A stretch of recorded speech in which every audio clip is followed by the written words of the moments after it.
un poco más esta situación. Se trata de Omar Bula Escobar, que es uno de los 100 expertos en geopolítica más influyentes del mundo y además estuvo trabajando en las Naciones Unidas por espacio de 20 años. Señor Bula, ¿cómo está? ¿Cómo le ha ido? Muy buenas tardes. Gracias por atendernos. No lo escuchamos, pero no sé si usted me escucha. ¿Me escucha allí? Bueno, esto de las tecnologías a veces, vamos a ver si de pronto le hacemos la conexión vía telefónica, pero queríamos analizar con él un poco porque a veces hay que tomar en cuenta, como mencionábamos inicialmente, los que votaron a favor y Estados Unidos estuvo haciendo una diplomacia intensa para seguir aumentando el número de países que votaran a favor de la resolución, pero sin embargo, lo que hay que ver en el análisis profundo de todo esto no es necesariamente el que votó con Estados Unidos, sino los que se abstuvieron, es decir, que todavía no están 100% convencidos. Y hay un bloque allí, como les estaba mencionando, que es el de los países productores de petróleo en particular. Casi todos los países de los Emiratos decidieron abstenerse de votar a favor de esta resolución. Y por supuesto, algunos de la América Latina que también están allí. Creo que ahora sí, señor Bula, disculpe, es que no hemos podido tener la conexión bien. ¿Usted nos escucha? Buenas tardes. Lo escucho bien y muchas disculpas. También hubo problemas de conexión aquí. Puede cerrar a la orden. Qué pena. No, claro, claro que sí. Queríamos analizar con usted precisamente todo esto que ha estado sucediendo en Ucrania con los últimos acontecimientos. O sea, y como mencionaba yo mientras esperábamos su conexión, no solamente hay que tener en cuenta los países que votaron a favor, sino los que se están absteniendo de hacerlo y los que votaron en contra. ¿Qué lectura le da usted a esto? Mira, yo creo que definitivamente lo que está emergiendo es sin duda alguna una, una, un juego de bloques como hubo en el... Perdóname un segundo, es que hay un ruido aquí atrás. Perdóname un segundito. Tranquilo, Esto, trate de ajustarse ahí, por supuesto, mientras nosotros seguimos aquí, como les mencionábamos. A propósito, en otras noticias que no tienen que ver con Ucrania, parece que se ha presentado como un brote de COVID en un evento que hubo en la Casa Blanca, porque no solamente Nancy Pelosi ha dado positivo, parece que la hermana de el presidente también ha dado positivo y hay otras personas que estuvieron en una comida que dieron positivo a COVID-19. Hasta ahora el presidente no ha dado positivo, así que es otra historia que estamos siguiendo. Señor Bula, adelante. Ahora sí tenemos el contacto. qué pena. Bueno, entonces, como te mencionaba, lo que está emergiendo son unos bloques, en este momento unos bloques geopolíticos que son el resultado básicamente de los últimos 20 años de consolidación de un nuevo orden. Ahora este nuevo orden que se estaba creando no era el que estábamos esperando. Y sin duda alguna lo que pasa ahora es que se crea un bloque oriental de alguna manera entre China y Rusia y otros países, obviamente que tú mencionaste ahora, no necesariamente un bloque como los bloques del siglo pasado en que tanto lo económico, lo político como lo social, pertenecía todo a un bloque, lo que era soviético, lo que era occidental. Hoy estamos en un régimen más de realpolitik, y la realpolitik es básicamente la búsqueda de intereses, independientemente de muchos otros factores como el ideológico, moral y ético inclusive.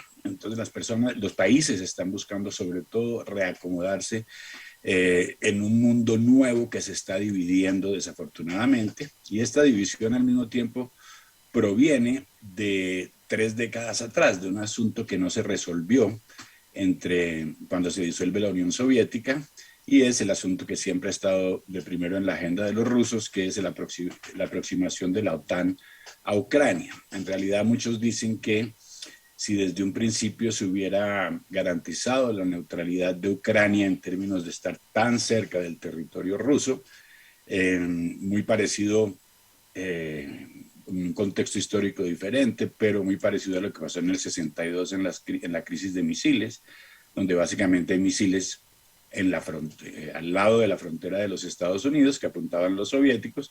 Pues hoy Putin considera que poner misiles o cualquier tipo de armamento en su frontera tampoco es bienvenido.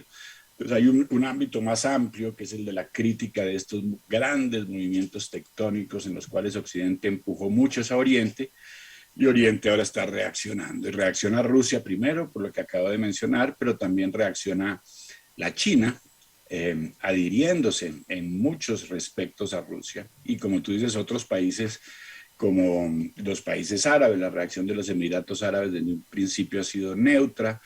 Recuérdense que por detrás hay muchísimos vínculos en el ámbito de lo energético y eso está cambiando día tras día. Europa tratando de ser independiente del gas natural ruso, los rusos pidiéndole a los amigos no, o a los, perdón, a los países no amigables pagar en rublos y no pagar en dólar, precisamente por el hecho de que les cerraron todas las vías financieras de pagos en dólares o en euros, efectivamente. Entonces hay un cambio en lo económico también, con un gran respaldo de China. Y los países de alguna manera lo que están es reacomodándose a ver dónde quedan. Estamos en la mitad de un gran revuelto, una licuadora en este momento. Lo que llama a todo el mundo un reordenamiento mundial, pero para que se produzca ese reordenamiento mundial tendría que haber como una decadencia del país que está en liderazgo en este momento, que es Estados Unidos, ¿no es así? Es que mira, yo creo que hay dos ópticas diferentes. Uno, el de la geopolítica clásica, que es el que estaba mencionando, en términos de China y Rusia. China, cuando comenzó este siglo, era un país relativamente pobre, inclusive en los 90 todavía no arrancaba. Ahora, 20 años, se convirtió en la segunda potencia y pronto en la primera potencia económica del mundo, si siguen las cosas así. Entonces están dentro del ámbito de la geopolítica clásica, se están dando estos movimientos. Ahora en Occidente, ese es otro cuento, porque este mismo rótulo de nuevo orden cambia en Occidente. En Occidente lo que órdenes nuevos siempre ha habido, ¿no? Después de la Primera Guerra Mundial hubo un nuevo orden, después de la Segunda, después de la Guerra Fría, estamos debatiendo un nuevo orden. Eso se da naturalmente, es como cuando se habla de la globalización, ¿no es cierto? La globalización se está dando porque crece la población, porque crece la tecnología, son cosas que no podemos parar. No frenar, y el mundo claro. siempre se ha reorganizado entre naciones o entre imperios. Ahora, el nuevo orden de que hablan en Occidente es otra cosa, eso tiene que ver más con la nueva distribución de poder en Occidente mismo, con el nuevo protagonismo de las corporaciones multinacionales, que ahora básicamente de facto, y yo cada vez quedo más convencido, son las que están gobernando, y con eso que se quiere establecer a partir de las reuniones de Davos y del World Economic Forum, que le pueden llamar New World Order o Nuevo Orden Mundial o reorganización, uno le puede decir muchas cosas. El hecho es que primero el mundo siempre cambia, el mundo nunca es estático y siempre hay se reacomodan los poderes de alguna manera. En el pasado los poderes eran sobre todo naciones. Ahora, desafortunadamente o afortunadamente, quién sabe, depende de la óptica que se vea, ya las naciones han perdido muchísimo poder, muchísima soberanía y hay un nuevo actor muy importante, yo diría el más importante, repito, el de las grandes corporaciones multinacionales. Tú tienes una compañía, por ejemplo, como la compañía de inversiones más grande del mundo, que se llama BlackRock, que maneja 10 trillones de dólares. Eso es más que varios países europeos. Y ayer hacía la cuenta, estamos hablando como de 100 veces el PIB de Colombia. O sea, hay un gran poderío y ese gran poderío en Occidente es el que ha estado cambiando las cosas. Ahora, en un momento dado se encuentran estas dos cosas. La geopolítica clásica, Rusia defendiendo su territorio, China apoyándolo, y por el otro lado Occidente tratando de hacer un cambio. Y ese cambio que trata de hacer Occidente, para responder tu pregunta, incluye, según la propia agenda de Davos, el debilitamiento de los Estados Unidos como primera potencia. Por eso a mí no me sorprende para nada que Estados Unidos esté en caída libre en todo sentido, frontera sur, inflación, cadenas de suministro e inclusive amenazas de que hasta los alimentos pueden escasear en un momento. Eso no era en los Estados Unidos de hace muy poco, por decirlo así. Y pues una clara falta de gobernabilidad por parte del líder. Nadie sabe muy bien quién está gobernando, pero no es difícil tampoco deducir que una política de fronteras abiertas, en el caso de la frontera sur, las políticas que han sido muy contestadas por el gobierno de la Florida y otros en términos de la potestad de los padres en relación a La ideología de género. de sus hijos, exactamente. Eso se está implementando. O sea que uno básicamente sabe quién está gobernando en Estados Unidos. Claramente no es el presidente Biden, no sé. Eso sí está, no Ahora, solamente, además por sus capacidades físicas. Sí, dime.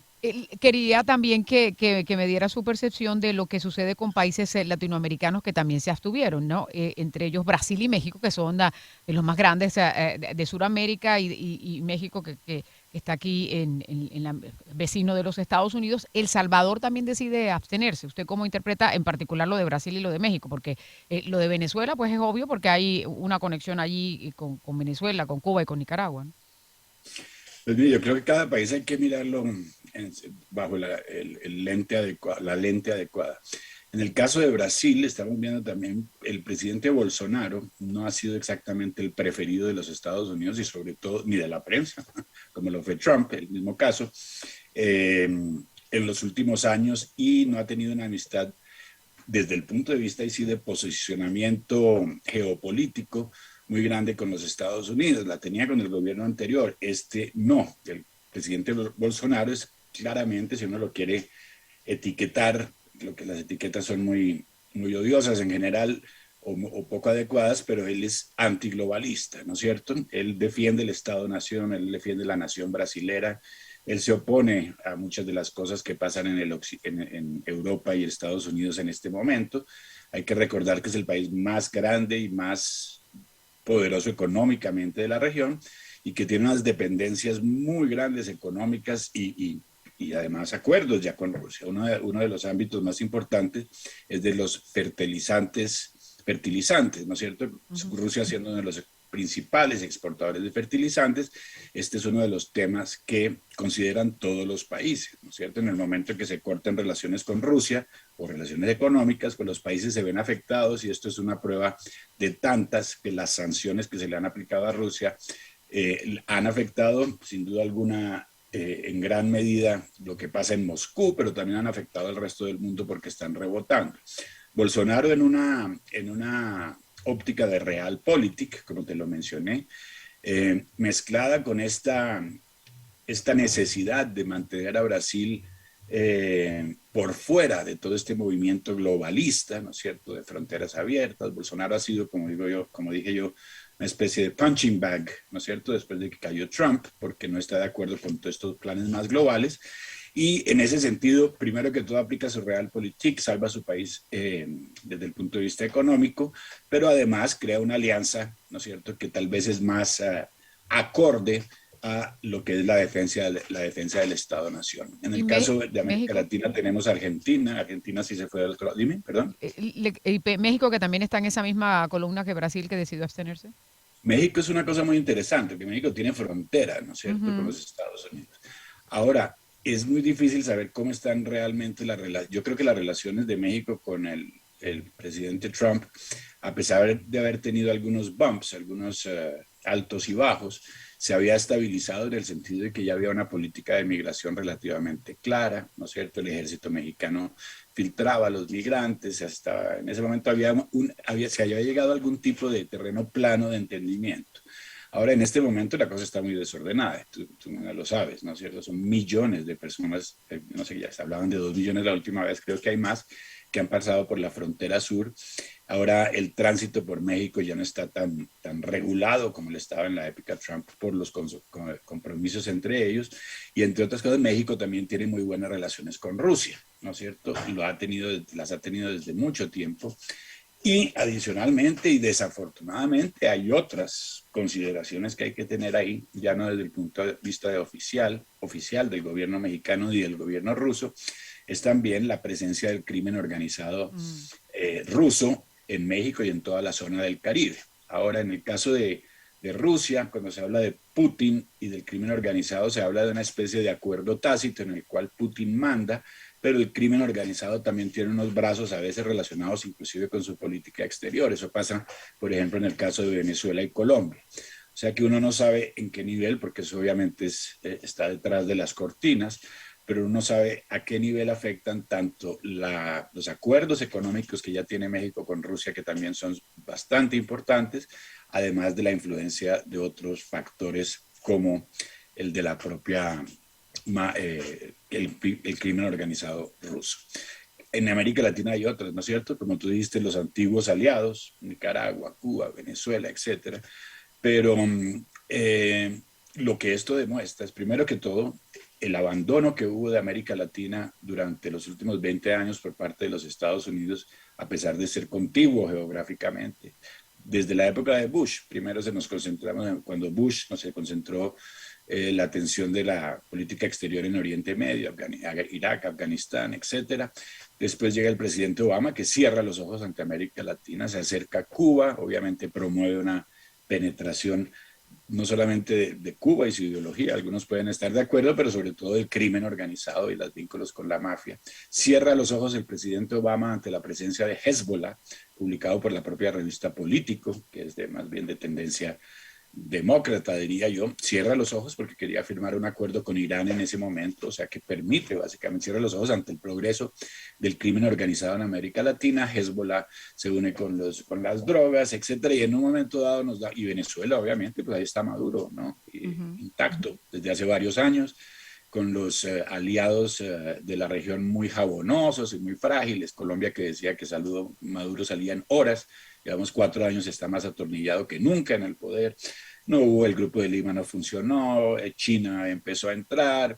Entonces, de manera tardía, empiezan los Estados Unidos a recuperar terreno. Eso es lo que está mostrando estas alianzas.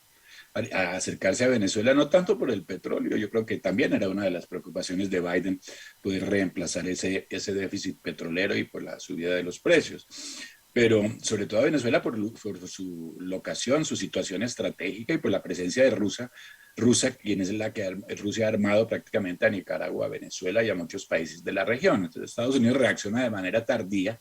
Ya llamen lo que les guste o no ese término, pero se utiliza el del jardín trasero. El jardín trasero ya no es de los Estados Unidos, es gran parte en términos de armas, por ejemplo, de Rusia, en términos de economía, por ejemplo, de China. ¿Y quién más está metido acá? Está Turquía, está Irán, está Hezbollah. Estados Unidos reacciona tarde, a nadie le debería sorprender que los países no se alineen, no se estén en línea con las resoluciones que se toman. O sea, ya no se siente como esa obligación de seguir No, para al nada. país que está en el mismo hemisferio como para No, protección no, ni nada. Ahora, para nada. Pero te- la imagen de Estados Unidos está muy debilitada. Además, culpa tanto del de Estados Unidos per se, pero como de los otros que han tratado de minar, y ahí volvemos a lo que te decía al principio. Estados Unidos no debe ser, en principio, según los planes de Davos, etcétera, un país que domine, ¿no? Eso lo dice explícitamente. Está escrito, ¿no es cierto? The United States will not be a world power. Eso está más que dicho. Y estamos viendo que eso es lo que está pasando. Estados Unidos es una cosa, en este momento yo estoy aterrado, tal vez la gente no se entere mucho por el fenómeno mediático, pero primero que todo un presidente muy débil, una economía, ves que si tú comparas, y no quiero comparar en términos de comparar a Trump-Biden, pero muchos de los gobiernos anteriores, inclusive demócratas, pero sobre todo el gobierno anterior que tenía la economía más avanzada de la historia de los Estados Unidos, que estaba ya básicamente, había puesto a China en su lugar, había tomado una serie de medidas que básicamente prolongaban ese estatus de Estados Unidos como la primera potencia mundial. Desde el momento en que Biden entra, lo que estamos viendo es una deconstrucción, una especie le están quitando las piezas poco a poco al rompecabezas que creaba ese Estados Unidos poderoso de antes, y ahora lo tenemos muy malo. Lo peor, sobre todo, yo diría, han fragmentado la Unión. pero ese Los estados, debilitamiento, señor Bula, viene desde antes, ¿no? Es decir, ahora de pronto se está observando como más efectivo, pero no comenzó hace 4 años o hace 8 años, viene desde hace rato.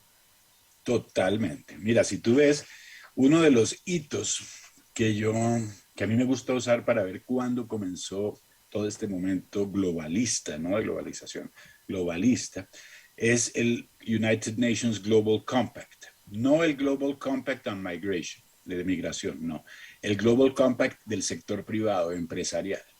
El Global Compact del sector privado, que comienza ya en el año 2000, o sea que tú dices, como tú dices, de muchos años antes, básicamente lo vemos hoy en furor porque incluye una especie de estandarización de procedimientos a nivel del sector privado global, ¿no? Supranacional, en ámbitos ahora como el medio ambiente, todas estas cuestiones de reconfiguración de la sociedad, etcétera. Ellos vienen trabajando desde hace mucho tiempo en el ámbito de lo empresarial. En el ámbito de lo político, yo creo que Pero ¿quiénes son ellos? Usted mencionaba una compañía gigantesca que tiene Davos, un el foro de presupuesto. Davos, Pero ¿quién está detrás de todo? Es decir, hay un nombre específico, pero si se trata de tener como una hegemonía y un control, ¿de quién estamos hablando? pues si quieren encontrar los culprits, están en Davos, se sientan en el World Economic Forum en Davos. ¿Quién está en Davos? En Davos están todos los gobiernos del mundo, básicamente, desde Xi Jinping hasta Joe Biden y el propio John Kerry, que es el zar del clima de Pero ahí Biden. estaba también Putin, porque Putin no se perdía tampoco en Sí, ninguno de sí, de esos reuniones, ¿no? efectivamente. Lo que pasa es que, y ahora vemos que el World Economic Forum rompe con Putin. Eso hay que entenderlo de manera, hay que entender un poco la complejidad de lo que pasa. Y yo eso lo mencioné en una entrevista hace algunos días. Ahí estuvo Xi Jinping. Xi Jinping también estuvo de invitado de honor a Davos en el 2021, cuando se anuncia precisamente el compromiso del mundo entero con el gran reseteo que incluye, entre otros, el debilitamiento de los Estados Unidos, uno de los 8 puntos. Lo que yo concluyo de lo que está pasando ahora es que básicamente Putin interviene en Ucrania precisamente porque sabe lo que está pasando en Occidente, entre otros, pero el más importante, con base en lo que se cocina en Davos, en el World Economic Forum, el poder, las decisiones políticas y precisamente por ese factor económico tan preponderante ahora por estas corporaciones multinacionales, ya nos están tomando en New York, en Nueva York, en la Asamblea General de las Naciones Unidas. Las decisiones se están tomando en este momento en el World Economic Forum de Davos, esos son ellos. Ellos están muy bien definidos. El Pero, presidente. doctor Bula, una pregunta que se puede hacer uno aplicando la lógica, pero ¿qué interés puede tener Estados Unidos en participar en una organización que lo que está buscando es su detrimento? Pues esa es la gran pregunta. Esa es la gran pregunta. ¿Por qué está tan activo el gobierno? Es que esa es la pregunta que se tienen que responder. Trump se dio cuenta que no tenía ningún interés. Biden precisamente está bajo ese régimen y eso es lo que estaban esperando. Cuando tú me hablabas de fechas, esto empezó realmente con Obama en el 2008, cuando empieza la penetración del sector privado internacional a las organizaciones multilaterales, casos que ya vemos hoy básicamente maduros, en el sentido, por ejemplo, la OMS, cuya segunda organización en términos de financiamiento es una ONG, el Bill and Melinda Gates Foundation, y encuentras el Open Society Foundation, absolutamente todos los organismos multilaterales. Esto es un acuerdo previo, ¿no es cierto?, a los gobiernos de Trump y Biden, como digo yo, con Obama comienza, ¿no es cierto?, estos acercamientos a Cuba, acercamientos a Irán, todo esto se estaba. Ahora llega Trump en un momento dado y sorpresivamente le gana a Hillary Clinton, se convierte en un obstáculo para ese plan que comenzó mucho antes y que ahora sigue siendo implementado. Ahora, como te digo, Pero, cuando se con habla una de. pausa, ¿qué papel juega la pandemia en todo esto? Esa es otra de las grandes preguntas. Entonces, lo que yo siempre, primero déjame terminar lo que decía antes. La presencia de China, y todo el mundo dice no, y eso lo discutí en un programa español hace unos días, dice, no, es que Putin y la guerra de Ucrania es parte de ese plan de la globalización para esconder, salen una cantidad de versiones que te puedes imaginar. La guerra de Ucrania y Rusia para mí es una guerra geopolítica clásica que proviene de hace 30 años. Ahora, si Putin estaba en Davos, lo que Putin, y no solo yo, varios lo hemos mencionado, lo que Putin hizo fue darse cuenta de que mientras Occidente estaba ocupado en cambiarles el sexo a los ángeles, ellos podían entrar, además una cierta naivete, en el sentido de que en el World Economic Forum había realmente un acuerdo total global. Ahí tenemos a la China, ¿no es cierto? Lo que está haciendo la China ahora no le gusta al World Economic Forum. O sea, el hecho de que uno asista a una reunión en Davos, porque Putin estaba presente, eso no quiere decir que uno sea cómplice de los que lo invitaron, ¿no es cierto? En las reuniones van todos los presidentes. Cuando sacan fotos, por ejemplo, de el presidente X con el líder Y, ¿no es cierto? Y dice, mire, pero estaban juntos. Pues, entonces, ¿qué le tocaba decir? ¿Que no va a la reunión o que no? Eso no creo que sean indicaciones suficientemente sustantivas. Ahora, en el caso de América, perdón, de Putin, otra vez para volver a él, en el caso de Putin, lo que él intervino en el momento en que vio que Occidente estaba más, primero que todo porque se sentía amenazado, y segundo que todo vio que Occidente estaba ocupado en otras cosas y realmente no estaba listo para afrontar una situación de tipo geopolítico clásico. Ahora, lo otro que mencionabas, perdón, se me acaba Lo de de la mencionar. pandemia, pero también si me puede resumir en ese segmento, ¿qué sigue ahora dentro de toda esta situación con Putin? Porque a él lo están tratando de acorralar y la guerra no se va a terminar si no se busca una conciliación diplomática. ¿O usted cree que hay otra solución? Bueno, entonces te respondo rápido lo de la pandemia. La pandemia, independientemente de que haya sido deliberada o no, que haya salido de Wuhan por las platas de los americanos que entraron a través de Dr. Fauci y el gain of research, el gain of function research, la investigación de ganancia de funciones, independientemente de Ujú. eso, porque es una discusión aparte, ha sido sin duda alguna un instrumento de control manejado en diferentes volúmenes e intensidades por diferentes gobiernos, ¿no es cierto? Lo hemos visto en Canadá, lo hemos visto en Nueva Zelanda, hemos visto países más relajados, esto ha fragmentado de nuevo el planeta, ¿no es cierto?, desde el punto de vista de políticas de salud pública, que tienen una repercusión sobre todo sobre otras políticas en otros ámbitos. O sea que sin duda alguna lo que hay que tener cuidado en términos de la pandemia, desde mi punto de vista, no es tanto de dónde se originó, sino que ahora que existe en la intensidad que sea, porque hay una intensidad de pandemia que muestra la prensa y otra que los científicos muestran, ¿no es cierto? Y hay este fenómeno de sesgo de prensa. El hecho es que sí tenemos que estar como ciudadanos, y espero que ya muchos hayan despertado, en términos de la pandemia como mecanismo de control. Ahora, ¿qué va a pasar? Pues que eso está muy difícil. Putin está acorralado, eso hay que ver esto también con un grain of salt, con cierto cuidado. Yo leo, todas las mañanas leo prensa de varios países del mundo, de la India, mucha prensa asiática, y también de otros países del Asia, donde la óptica de lo que está ocurriendo actualmente, sobre todo en la prensa que no está ya cooptada por los medios occidentales, porque los han también cooptados en Asia, muestran diferentes perspectivas.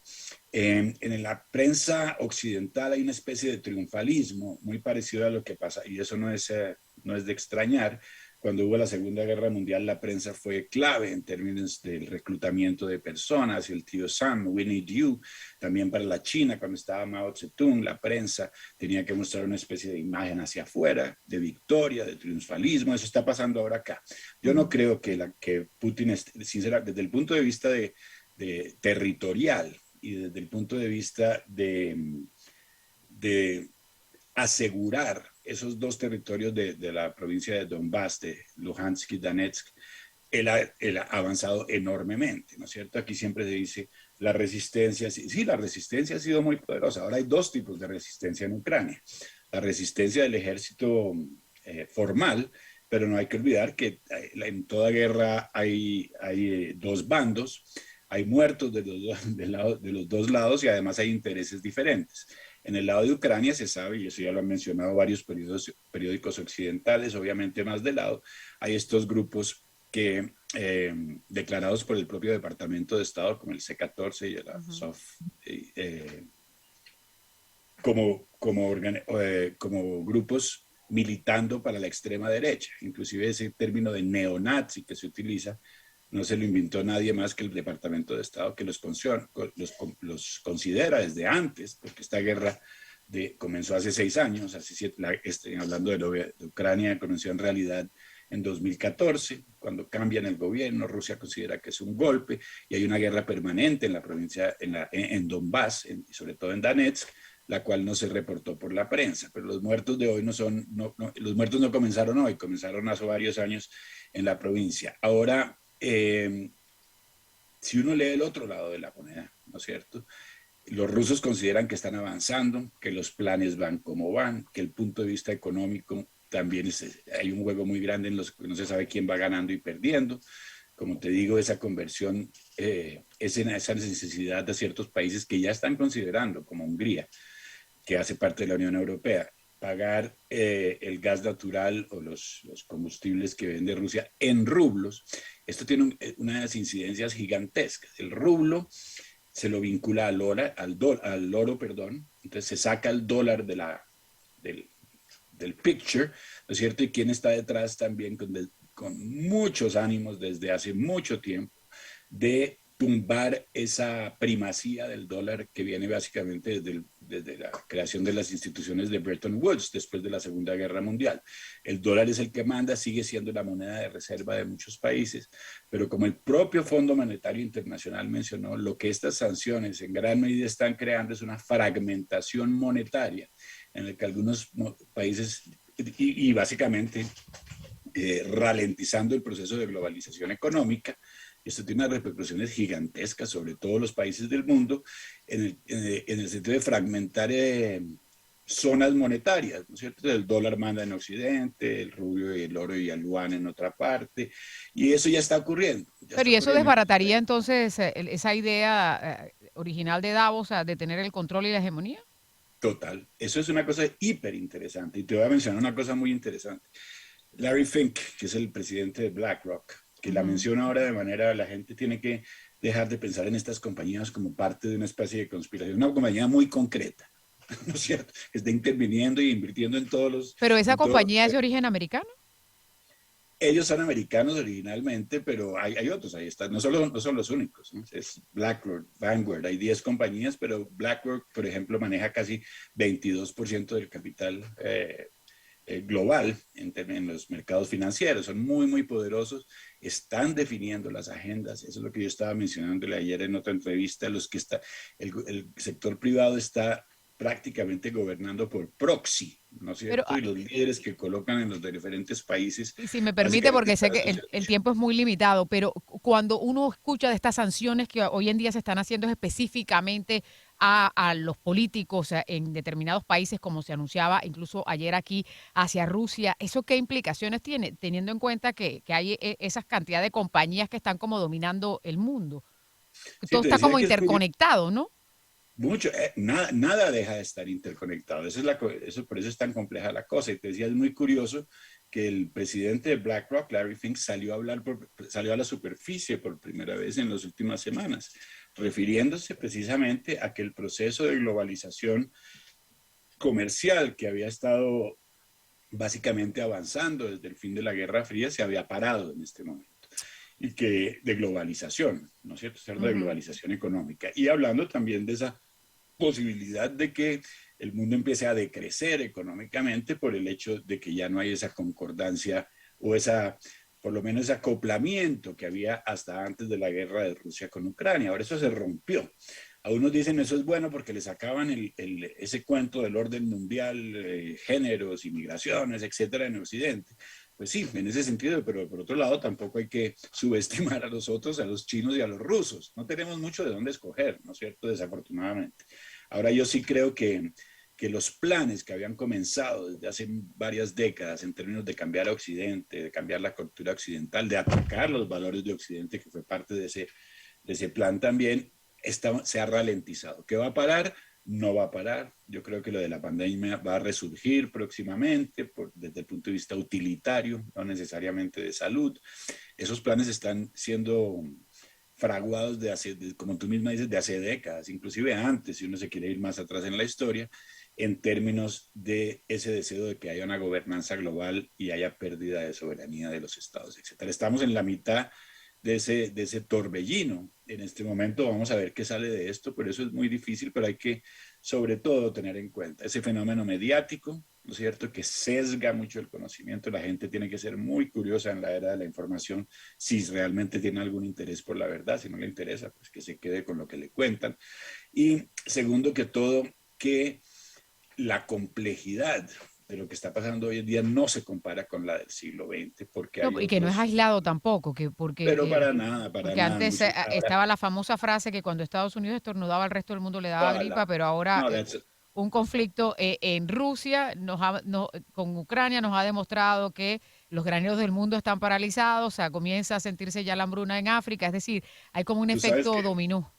claro, Yuri, tú sabes que cuando hubo una paralización de las exportaciones de trigo de Rusia en el 2011, ellos le exportan mucho trigo a los países árabes y especialmente a Egipto y Tunisia, y ahí fue que saltó la primavera árabe, ¿no es cierto? Una Ujú. reacción, o sea que la manera como esto se derrama y se distribuye en términos de consecuencias para los países es enorme y vemos en América Latina, ¿no es cierto? En América Latina los precios de los alimentos están subiendo, los precios de los insumos agrícolas están subiendo, esto nos está afectando a todos. Yo personalmente creo que el exceso de sanciones, ¿no es cierto?, que realmente no lo ha parado porque desde el punto de vista militar él prosigue, ¿no es cierto?, nos está afectando tanto a nosotros que we're shooting ourselves in the foot, precisamente por la interconexión tan Eso grande decía que la hay. secretaria del Tesoro ayer en una audiencia en el Congreso. Doctor Bula, usted me permite una pausa un momentito porque queremos hacerle otras preguntas más que tienen que ver más bien con Colombia en particular, que es un tema que usted conoce bastante bien, porque los rusos también los han detectado allí en Colombia. Hay uno de ellos que tenía más dinero del que debía tener, ¿no? Y ahora la está justificando de una forma que uno diría, caramba, qué tan buen Sí, negocio tenía ya. Así es que si me permite, tengo que hacer una breve pausa y regresamos con usted porque nos gustaría su opinión sobre ese tranquila, tema también. tranquila, siga adelante.